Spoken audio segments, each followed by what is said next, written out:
The Bank of England is crashing the UK economy, and it's doing it deliberately. That's something that we need to explore. As has been widely announced over the last day or two, the cost of UK government borrowing has, in the last few days, increased to the point where it is now over 5% per annum, and this is the highest that it has supposedly been for 30 years. So what is going on when very little has actually happened in the UK economy to apparently justify this change? We have to look below the surface to find the reasons. And when we do so, the real reason why interest rates that the government is having to pay are rising is obvious. The government, as we all know, is in deficit. There's nothing new about that.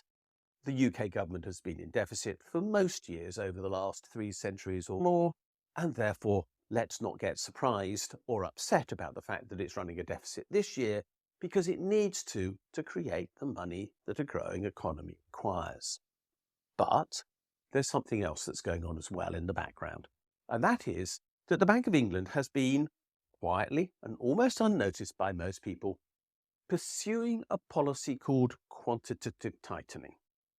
Now, quantitative tightening is an absurd process of selling back to the financial markets the bonds that were supposedly acquired by the Bank of England from those financial markets during the financial crisis of 2008 and during the financial crisis surrounding COVID in 2020. At that time, in reality, the government borrowed straight from the Bank of England. Let's cut the crap on this issue. That's what actually happened. The Bank of England created new money and it provided it to the government so that it could carry on spending without interruption, because that was essential to keep the UK economy going during both those periods. Let's not beat about the bush. That worked. There were side issues like the upward redistribution of wealth, but let's leave those aside for the moment and just talk about that fact that that is what really happened. However, as we all know, this plain straightforward lending from the Bank of England to the government is something that neither of them wants to admit that they can do. They want to pretend that that is either not possible or illegal, neither of which is true, and they therefore went through the charade of quantitative easing.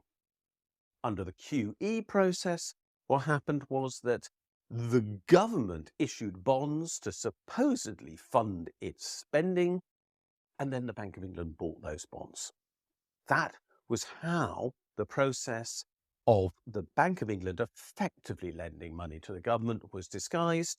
They went through this charade of an issue of bonds